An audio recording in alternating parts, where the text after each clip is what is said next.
David Young, and you're listening to Paranormal Dimensions on the Paranormal UK Radio Network, the UK's biggest paranormal network. Now, today we've got another lovely guest for you. She's very seasoned on the radio, so she's got a very fantastic Alyson Dunlop. She's got a fantastic radio presence. I think you'll agree when you hear her. So I'm going to waste no more time because I'm actually on to an hour a week show now. You may be aware. It's not going to be every 2 weeks. It's one a week now. So anyway, we'll waste no more time and introduce Alyson Dunlop. Hello, Alyson.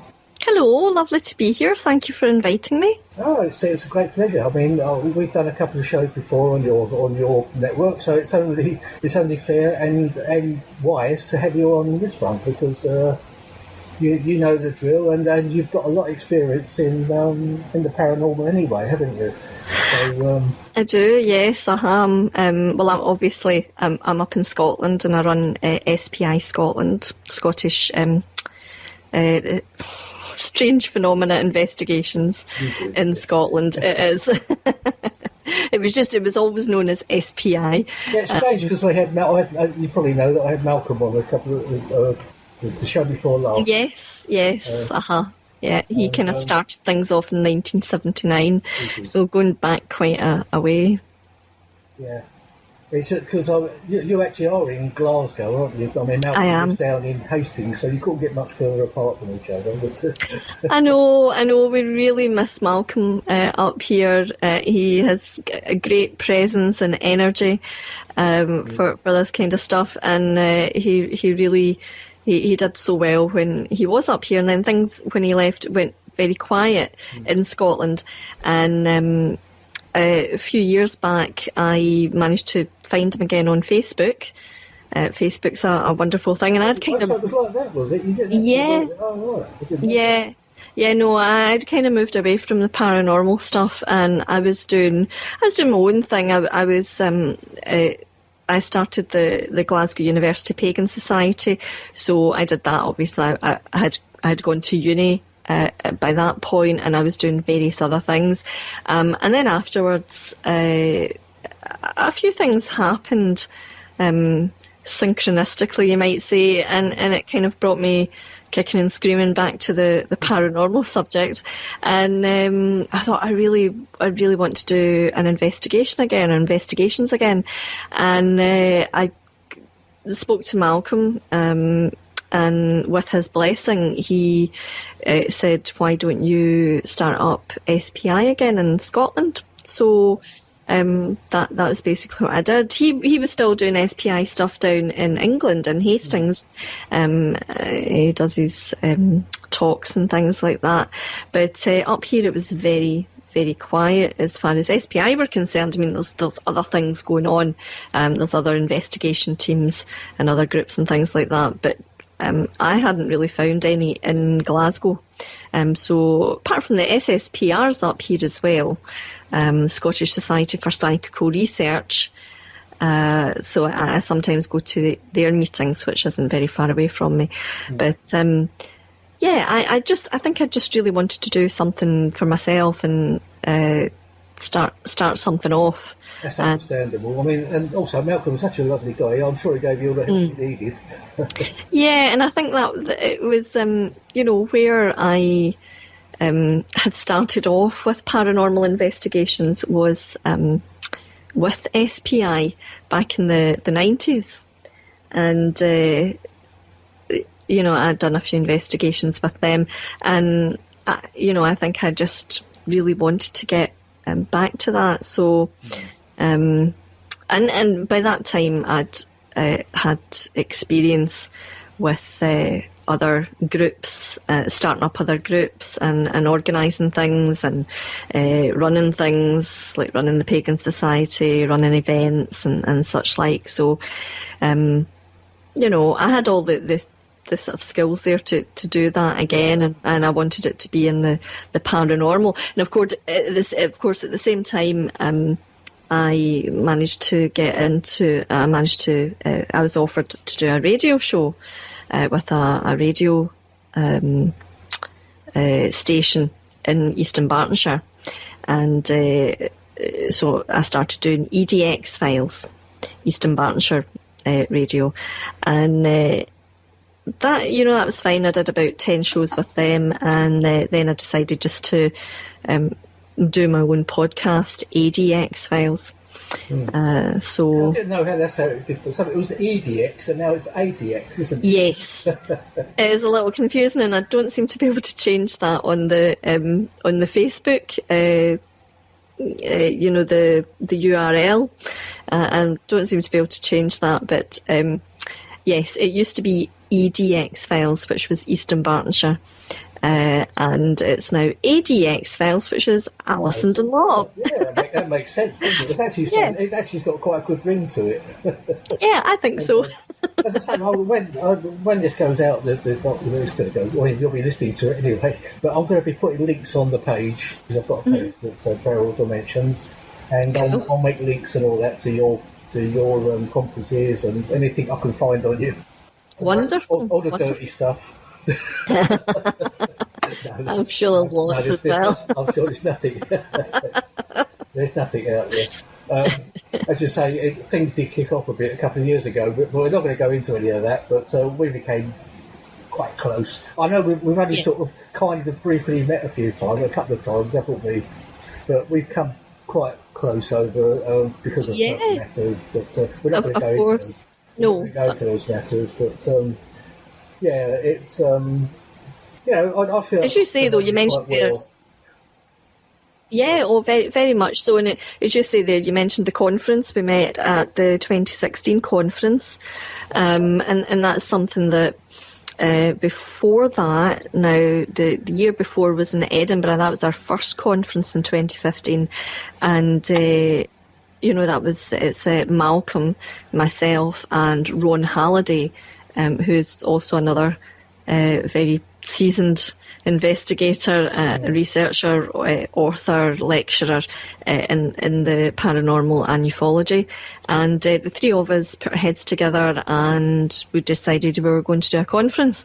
And we'd been saying this for a few years beforehand, and then, we just decided to get on with it and, come on, what we're going to do here. So it has been so successful, and I think it was really what Scotland had been needing and and wanted. It's Scotland, I think sometimes Scottish speakers get a bit forgotten.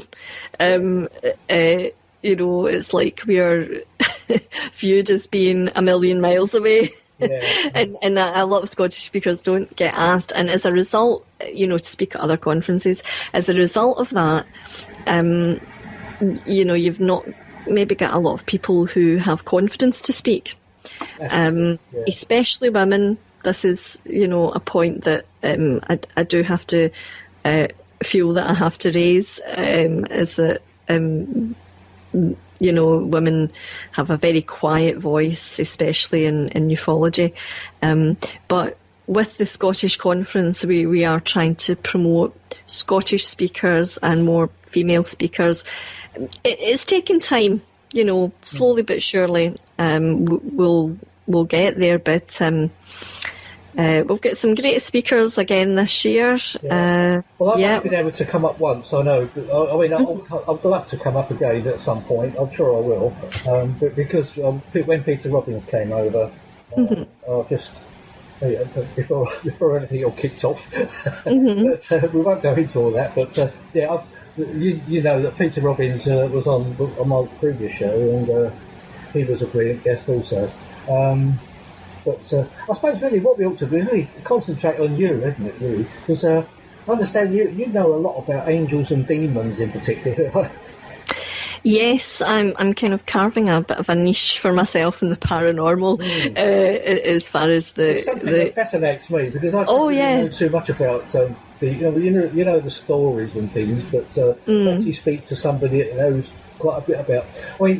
kind of people might poo-poo angels and things like that, but the more I've heard about things like this, you hear such a lot about it, you think, there's probably something in this. But, well, I've had my own experiences with both, and people can, take out of these stories what they wish and what what they can. But I've certainly had experiences that have been quite either quite terrifying or profound in some way. That I mean, I never for many years I never believed in or was really interested in anything like that. Maybe demons, just because I was a bit of a horror fan, but not particularly into that subject. To me, it was a very Christian thing, and I was pagan for many years, so I didn't really look at that side of things. And it was only really when I started doing Reiki that in meditations, I would get angels coming to me. And I mean, obviously in Reiki you're doing healing, it's a type of healing. And you're attuning to the life force energy around us, and these beings, these energies are all part of that, and they were revealing themselves to me in many ways. And then I realised that they were there to help if I wanted them to help. I read a little bit about them. I did call upon them on occasions, and they did come to my aid. So I over time began to realise that these angelic beings are real.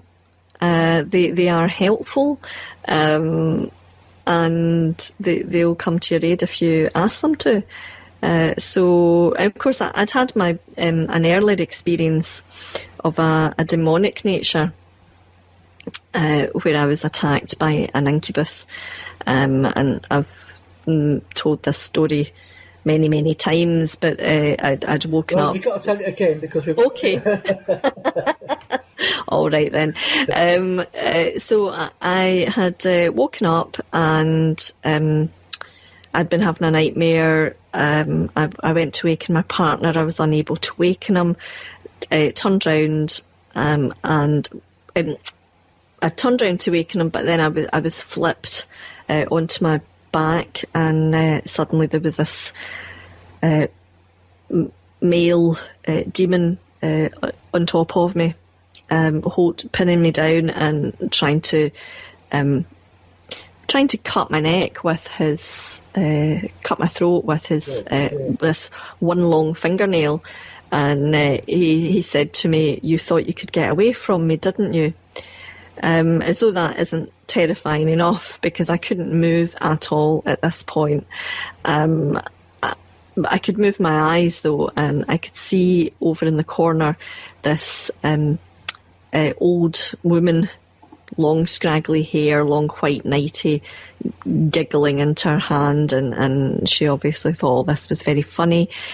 Later on, when I looked into all this stuff, I realised that she is the old hag, the nightmare, where the Mara, where we get the word nightmare from. And there's various versions of the incubus narrative, if you like. There's various characters involved in the narrative. So you've got this male adult demon, female adult demon, the succubus. You've got the Mara, the old woman, or the hag, because it's sometimes called old hag.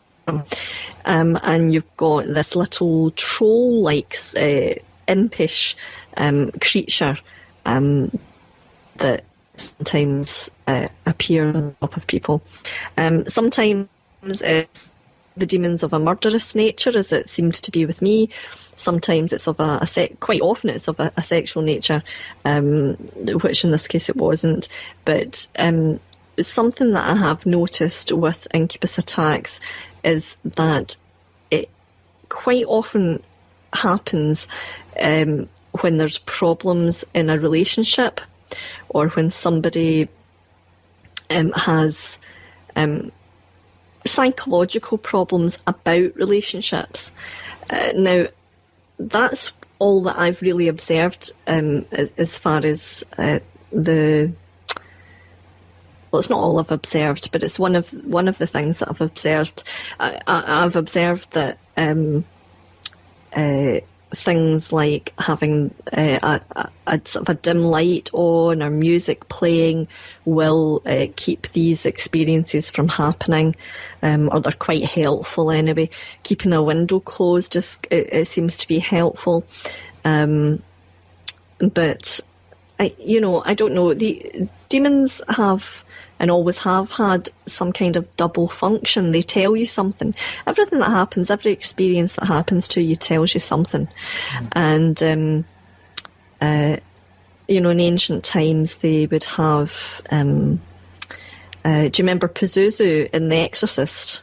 Yeah. The demon in The Exorcist. Well, they would keep little statues in houses of Pazuzu, because he was a demon of the wind, and he was so powerful and so frightening to people that he was thought that he would keep away other demons.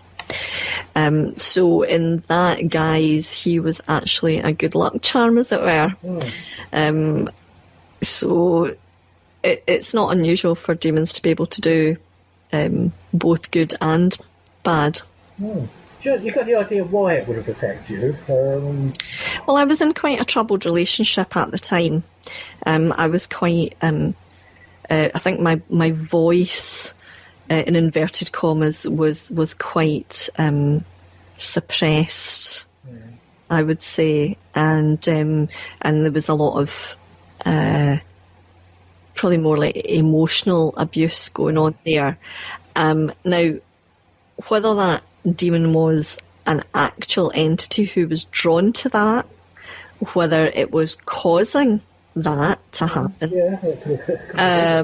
there's so many reasons, and I always kept an open mind, and it kind of got to the point where I thought it doesn't really matter whether it was an entity or whether it was psychological phenomena. The fact is that it happened. I perceived it to happen, so it happened. The experience itself was real, and maybe there's something more that I should be looking at. In this, and there's lots of different things that have drawn me to want to become an exorcist, and that was probably the earliest experience that I'd had. Well, when you hear about the reptilian thing, when it's sort of like interdimensional, you do kind of get into that, don't you? You think maybe it's some sort of interdimensional attack of some sort, Yeah, I mean, people have said that maybe these things are actually of a reptilian nature. Some people have said that they are jinn, as in DJINN, which is another possibility. I was going to go somewhere with that, and I can't remember now what it was. No, I'm easily thrown. That was my earliest experience of a demonic entity, whatever. Scary. Yeah, it's terrifying because you can't move either. You can't fight it off. You can't run away. I know where I was going to go with this. So a fortnight later, or maybe it was a week later, the same things started to happen, but I managed to scream out this time, and my partner, who had been through the room, came in and switched on the light, and that was that. Came out of it. It could be that you're just seeing into another dimension, because there was this sort of the veil has lifted, as it were. There was this sort of bluish colour, which I wonder whether that had anything to do with the third eye opening, and the colour that's associated with the third eye is this sort of bluish, purplish colour. Oh, right. Now, I'm sorry, I don't want to throw you off again. No, it's okay. I've got it in my head what I'm going to say. You might be able to answer this, because I've mentioned it before. When I was very, very young, I had a purple mist come into the room and swirling around the room. I mean, I can actually still remember it. I've mentioned it before in a couple of other programmes. And it swirled around the room, and I was terrified by it. I was probably only 2, something like that. And I can remember my father coming in, and I'm pointing to this purple mist swirling around, and it swirled back out of the room and went. Did he see it? He didn't see it, no, just me. Now, I've always wondered what the hell that purple mist was, but you mentioning that blue and the purple mist, it kind of brought that back, you know? Mm-hmm. Yeah. Blue was it was always associated with the supernatural in Scotland. So it may well be that, if you were 2 at the time, children famously are able to see other things. They seem to be able to see into these other dimensions. Exactly, but I know I was in a cot with a side up. I can remember standing up in a cot with a side up. So I must have been around about 2, so something like that. But old enough to not speak, but in my own mind know what I'm saying, sort of thing, Totally. Yeah. I mean, I would say because you were so young, you were able to see whatever it was that your father would see, and we, unless our brains had, and we do have this sort of, what would you say? It's like a safety catch, as it were, because otherwise there is so much around us. We would be quite overwhelmed by the amount of information our brains would have to take in if we were bombarded with that all the time. As we get older, we kind of lose that. So I suppose, or it's just that our brains start to develop the ability to block out certain things that would overwhelm our senses. So that's one thing, but I had always been looking at that experience from the point of view of the demonic. Now, 14 years later, I bumped into James Welsh, and he told me about his experiences seeing the UFOs coming up to the millennium, December 1999. And it wasn't until he handed me, train home that night, he handed me a photograph. I think it was an image on his phone, actually, that he had. And he said, it's not real. I've done it a photoshop in this UFO to show people where I saw it and what it looked like. And it was right above my flat in where I had had that experience in December 1999. Wow. So, I mean, I can't pinpoint dates, but I do know it was round about December 1999, and that it was the same time that James had seen this UFO above my flat that just imploded.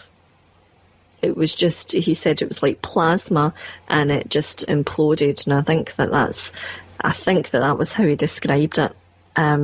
So it made me think, could there be a UFO, even stroke alien connection to this?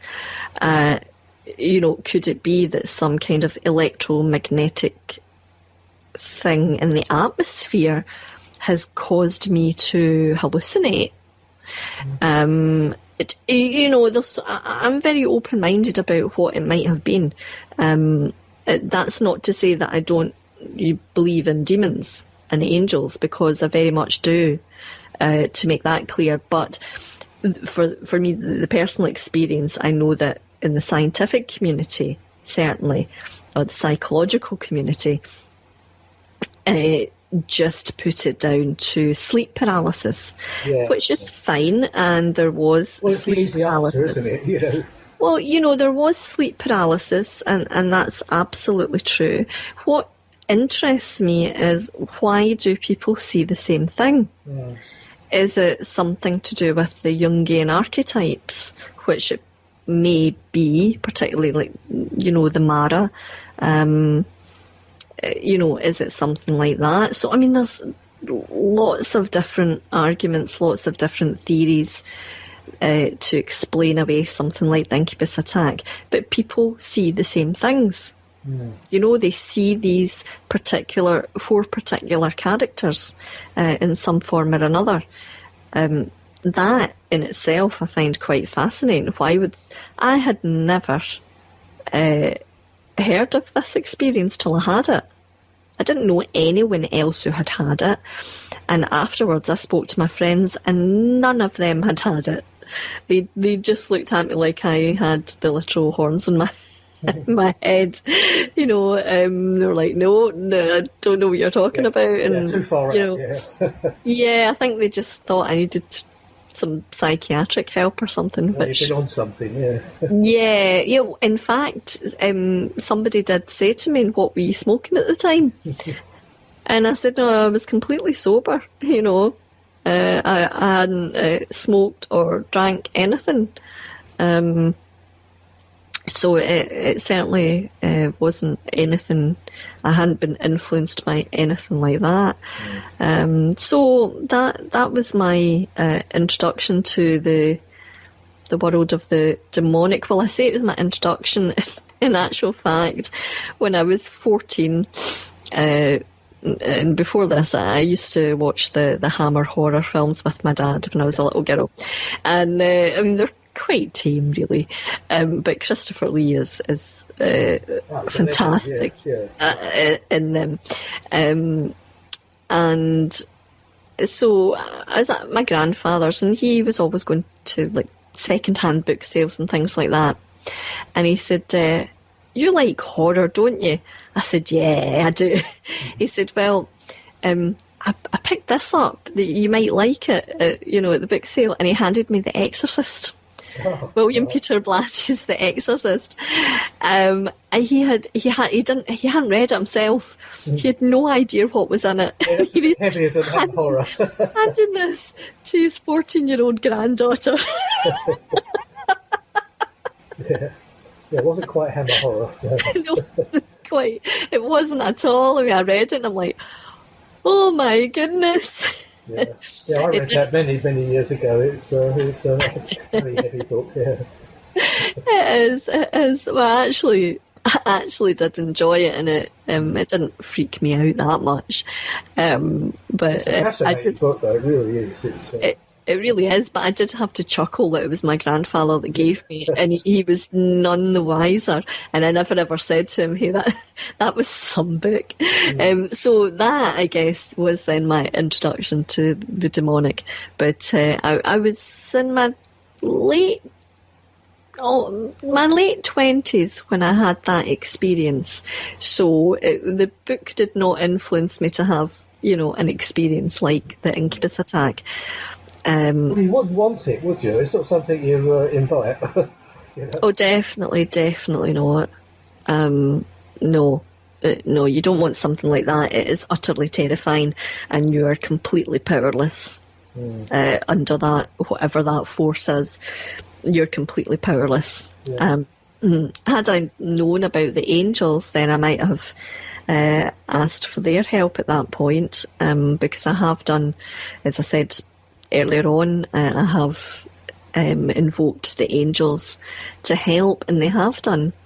One occasion was in a hospital, and it was the woman in the room next to me. She was an old woman. She was very, very sick. Her family had been called, and I saw them talking to the doctors outside the room. And they were very upset, and they were taking turns to go in and sit with her. At one point, there was nobody outside the room, and I looked up. Now, her room, I should say, was diagonally left to my room. So I looked up, and outside her door, there was a dark shadow. And I was just like sitting there reading, and I looked up, and then this shadow began to move. It started to move towards her room. And I thought that, I just got, it wasn't just that I got the creeps. I really felt there was something quite evil about this dark shadow. So I closed my book and I called out to the angels, Michael for protection and courage, and Raphael for healing, and asked them to, protect and guard and heal this old woman. And then I told the shadow that this woman was protected, and basically to do one, to leave her alone. Mm. And at that point, it started to move back from the door and disappear. The next day, the old woman was well enough to be moved into a ward. She had overnight had some kind of miraculous, maybe not recovery, but she certainly was. She was walking on her, she was able to walk on her own. She was able to walk like from the room into a ward. And so, obviously I don't know the ending to that, but I asked a nurse first of all, I said to the nurse, I've got this interest. Have you ever seen anything in the hospital? So I didn't tell her anything about the dark shadow. I didn't want them to give me a referral to a psychiatric unit or something like that. And she said, yes, there is something out there. We see it out the corner of our eye. Wow. We see this shadow out the corner of our eye, just going back and forward. And last week, there was an old man in the ward along to the right, and we heard the screams in the middle of the night. The nurses ran through. He said he was being dragged out the bed by his feet. They got him comfortable again, gave him a cup of tea, settled him down, and a little while later, one of the nurses went into the room. Her hand was up, putting something in a cupboard, and she just felt this other hand clamped down on her arm. And she was out of there very quickly, needless to say. Oh, wow. So there was, there had been something in there. Whether they're still, I don't think they're now used for wards. In fact, I think this was in the Western. I think it's actually been demolished now, which is, I think, quite good news, particularly for that ward. But that was another angelic thing that happened, and it doesn't have to be something like big and major like that, But we all day to day have things that happen that cause us to be anxious or worried or whatever, and it's an example that the angels are there to be called upon, and it can just be something like, quite like you can't find something that's really important, and you can ask for their help with something like that. Yeah. Well, just ask the angels and you'll find it. Like 2 minutes later, you'll find it. So, would you have classed that as a mild form of exorcism? That obviously it wasn't a major exorcism, was it? But would you class it as an exorcism of some sort? Well, you could do. You could do it. It certainly, whatever was after her left her a little backed off. And, of course, in exorcism, you invoke the angels as well as the saints and Mary and Jesus. These are all very, very powerful names and energies to take the to exorcise the evil entity from a person or from a home or whatever. So I guess in a way it was like maybe a mini exorcism. Yeah, that's what I kind of thought. Yeah, I guess so. I guess it was. I mean, I've done another one in my house, which I would say was quite a major exorcism. I had some work was getting done in the flat, and one of the workmen that came in, there was something about him that I didn't like as soon as he stepped in the door. And after he had gone, I still felt like somebody was in my flat. Mm. And it's funny how you get that feeling about people, isn't it? Sometimes it's that sense that you get. There's just a sense, that, and as I say, afterwards I realised what it was probably that he had an attachment with him, and it had decided to linger about after he left. Mm. Either he'd brought more than one in and left with one and left one, or he had just left this one. But anyway, afterwards there was this presence, and it's really unsettling when that happens. And I don't think I'd ever really felt it before, but it was like somebody's in my flat. I can feel them. I can feel them. And that night there was noises in the hallway, but there was, nothing to account for them. The next morning there was like loud noises in the living room. When I opened the curtains, there was like something slammed. There was nothing there that had fallen or whatever. And then the kitchen flooded. And at that point, I just turned round in my living room and said, right, that is it. Yeah. You cannot stay here. You cannot attach yourself to me. This is my home, and you can just get out. In more flowery language than that. And nothing happened for about a fortnight, and about a fortnight later, I woke up and I felt like I was being attacked. It was kind of like the incubus thing. And something, but it was an invisible force. I couldn't see what it was. It had both my wrists, and I was, I was as strong as it, so I would say therefore that it probably was a human's, spirit, if you like, perhaps, but it had a hold of me, and I was shouting a few things at it and told it again to leave, and a fortnight again went past and nothing, and then there was noises in the walls. I woke up one night and the walls were shaking, the bed was shaking, and I thought, right, it's not getting the hint here, that after all the things that I've said. So I did a major cleansing, and I guess that major cleansing you would say you could class as an exorcism. Because... Oh, yes, it did. And one thing that happened, though, was the hailstones on the ceiling. It's a noise that's what it was like. It was like millions of hailstones on my living room ceiling.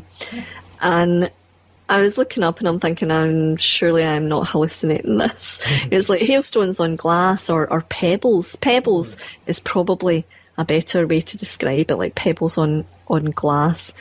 And I'm looking at my cats, and their eyes were just their heads looking up at the ceiling. So I thought, right, they can hear this as well. And it stopped after a little while. But I did read that after exorcisms, things like that can happen. This and hailstones on the noise of hailstones on the ceiling was one of the things that I read about afterwards, not before afterwards. At the time I was writing my talk for the conference for last year, it was on possession and exorcism, but I did need to keep taking breaks from it because the more that I would write, something would happen. So I had to be kind of careful. You think you were drawing something in by... I think, obvious, it's kind of like talk of the devil. Oh, yeah. And I think that sometimes can be the case. So I was very focused on what I was doing, and I don't know if I don't know. Do they want to be heard, or do they not, or is that a warning that you've not to talk about them? I really don't know. It's difficult to say. However, this year my talk's on something a bit nicer. It's on apparitions of the Virgin Mary. So that's my talk for this year. So it's. So what's your take on that type of thing? It's because I kind of wonder about some of those apparition things. It's myself. I don't quite know how to take them. I don't really know where to go with it. I don't quite know how to take some of those apparitions because you do get like a lot of crowd excitement, don't you? Well, one of them, thousands of people witnessed the phenomenon. Sorry. I don't really know how to take them myself either, except that if they are real, that's what which I mean. I wonder if it's some of them are actually staged by I'm not saying the church but staged by somebody to make a news story or. Well, I mean, I've wondered the same myself. Have these appearances been staged for a reason? Because they do. Well, was it Fatima? I think what happened. Now it was something to do with Russia, and I can't remember offhand just now. But it certainly seemed to ease a situation there. I don't, I've not started my talk yet, so I don't want to say too much because I've not really made up my mind yet what way I'm going to go with the talk. But I get where you're coming from with where they staged, or is it an actual thing? But then, when the world is in trouble, I think that then holier powers can step in and try to help. And so if it is a real thing, then perhaps that is just exactly what is happening. Yeah, who knows, that's right. It's, we're talking about that. You're actually a deaconess now, aren't you? I am. The Valentinian Gnostic Church, am I saying that right? It is, yeah, the Valentinian Gnostic Church. And hopefully... I've never heard of that before. It's there's probably some good reasons for you not having heard of that before. Valentinianism has never really been in this country until I guess David Parry, who was ordained by the Valentinians in Italy. So it's been more of a European thing, and they're also quite kind of, I don't want to say secret, because I don't really think that that's the right word to use, but they've historically been persecuted for their views, the Gnostics, as Valentinian was, and as Valentinus was. So I think that's probably the reason why you've not heard much about them. But Gnosticism, Gnosis is about wisdom, and it's about the wisdom of the inner messages of Christianity. What is the actual message of the Bible? What is it symbolic, and what does the symbols, what do they represent, and how can they help us to develop as human beings? I guess that's probably the simplest. Is it a spin-off of like the Catholic religion or Christianism or? Well, we are practicing in the liberal. Excuse me using the term spin-off. I don't quite know how to. No, it's all right. No, I understand what you're meaning. We are practicing in the liberal Catholic tradition.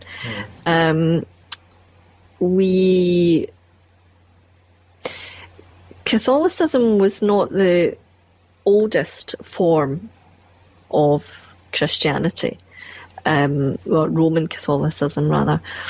It was actually Roman Catholicism that is this, not the spin-off, but maybe the branches sort of went one way, one went the other way. But we are trying to be as close to the original Christianity. And I guess it's also quite close to Orthodox Christianity as well. I think I understand what you mean. Just sort of going back to square one, basically. Is that what you're? Yeah, I guess go back to square one. See where it all went wrong. Yeah. I mean, I think the teachings of Jesus have quite often got absolutely nothing to do with the various Christian denominations and their infighting. Goes even way back beyond Jesus, doesn't it? It's even back in sort of thousands of years before that. Well, the thing is, I mean, for example, did Jesus ever say that homosexuality was wrong? I don't think he ever did. It's not anywhere there that he ever said that. So, but historically, Christianity has had this major issue with homosexuality. Now, that's just one small thing, but it's probably quite apt to mention because it's very much in the news just now. It's very much a topical subject for discussion. And I guess that we're trying to get back to that. That there is nothing. This faith is for everyone. There's nothing divides us. It's really all comes down to the one thing, the one major thing, which is love. And that's what it's about. And that's the whole problem, I think, with much religion. It's it's the interpretation of the religions, isn't it? Really, there can only be one religion at the end of the day. You're just reading it in different ways. Unfortunately, it causes lots of problems with. That's it. I've said to people, you imagine that, like, there's a big G in the middle that represents God, and we're all the different faiths are all standing around looking at this. But we're all seeing it from our own perspective. But it's the same thing that we're looking at. Yeah. Even if you're an atheist, you've got to be in there somewhere. Well, yeah. I mean, you can look at God scientifically, and the science is trying to do that. So, that why not? Science is as valid as anything else, and we actually, the Valentinians and the liberal Catholic churches don't have any issue with science at all. It's part of it. I mean, I kind of class myself as an atheist, in the fact that I didn't believe in a God, but I do believe in an afterlife. So where does that leave me? Really, I'm not quite. It leaves me quite confused because. I guess you may be spiritual rather than religious. Yeah, that's kind of how I describe myself. Yeah. A lot of people are like that because we have become quite a secular society, but that in itself, I think, has caused a lot of problems too. You see a rise, for example, in mental illness and depression and things like that. Now, I don't have all the answers, and this is only a guess, but it wouldn't surprise me if the lack of spirituality and a lack of focus is unhelpful. Yeah, I do know what you're saying. A lot of people just sort of left anything like that way behind. They don't even think about. Yeah, well, they're very bogged down in the mundane world, in the material world. And if they're very bogged down in that and they don't think that there's anything else. Yeah, all they're interested in is the next pint. Yeah, I mean, that would depress me. Yeah. If I didn't think, if I thought this, this was it and I was in a terrible, terrible situation, that I would be quite depressed as well. But spirituality is a very individual thing, and I guess each person has to, find out what works for them. I think the one good thing about the Valentinian Gnostic Church is that you are very, how should I put it? You're free to explore spirituality and interpret. If it was the Bible, the Gnostic Gospels, or whatever, through your own eyes and what you get out of it personally. Obviously discussion groups and things like that help with. It's not about persuasion though; it's about putting ideas forward and saying, well, what can you get out of that? Yeah. So I think that's probably the best. But, for me, being brought up as a Protestant where everything is just stripped out of the churches, and it's all very much just that are there. And there's a reason for that, and that's absolutely fine. But I felt that what worked for me was visual stimuli and ritual and things like that. These kind of, I don't know, they give me something that like Presbyterianism doesn't give me. So that's why I've ended up doing that. And it goes very, very much goes hand in hand with my pagan beliefs as well. I should also mention that it doesn't preclude them, Yeah, well, it's like I say, you're going right back to square one, aren't you? Kind of thing, because the pagan was where it was kind of all started, wasn't it? I guess so. Yeah, I guess so. I'm not an expert in paganism, I must say, but to me it seems like it kind of branched out. All the religions kind of came from paganism. Yeah, well, I mean, pre all these, I suppose it depends what part of the world you're in, really. because in the Middle East, you had the Hebrew faiths, the Jewish faith. I don't think they would originally have been called. I don't think they were originally called Jews, though.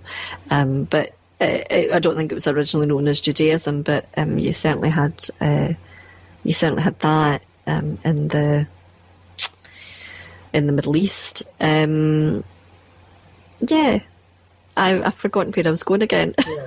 Well, it kind of all started out from the Middle East, didn't it? I mean, if you read the David Icke books, if you want to go.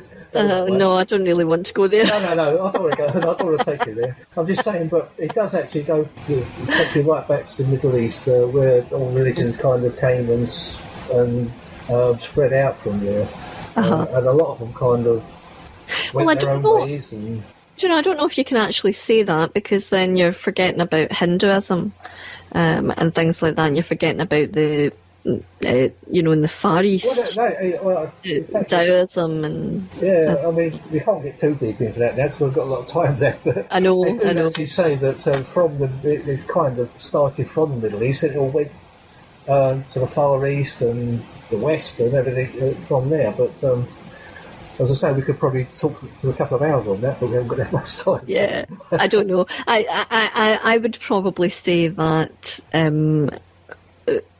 round the world, that probably the more shamanic indigenous cultures, which you could call that I think you would call you would call paganism.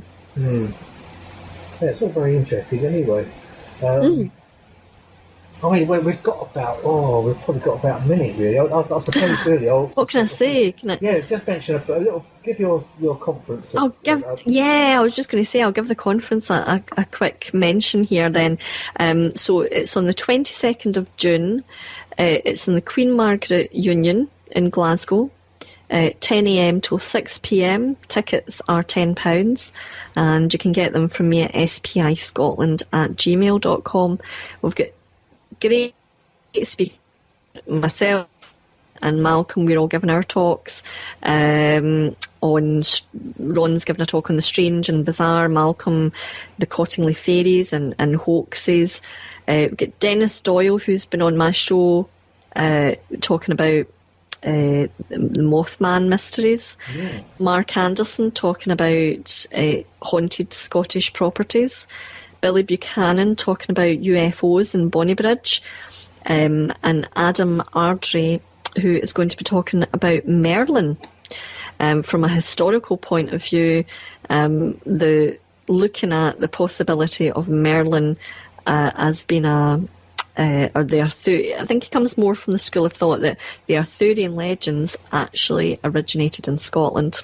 So that's what it's talking about. I will actually put links on my Paranormal Dimensions page, so if you want to send me any notes on it, but I've got a few pictures of the posters and things. But I'm afraid, Alyson, we've got to wind it up right there. We're out of time. It's been delightful. I know, it's gone very quickly, hasn't it? Yeah, it has. Always does. Yeah, it's been fantastic, and thank you so much for coming on. Thank you for inviting me. No, it's been a great pleasure, thank you. And maybe you'll let me back on your show again one day. Oh, absolutely. Absolutely, we'll definitely do that. We'll do that soon. You go back into paganism again. Yeah, we'll do that soon. I've been having a bit of an extended Christmas break from my show, but I should be back quite soon. As I say, I will put some links on the page anyway. Anyway, I've got to say goodbye, Alyson, and thank you very much again. Thank you. Right, thank you. Well, that's it. What a fantastic guest Alyson is, and as you can hear, she's a very gifted speaker herself, and if you want to have a search, you can find her on the ADX files. I will put some links on the Paranormal Dimensions page, but I'm afraid I've got to leave it right there and go. Right, thank you very much for listening, and next time. Bye-bye.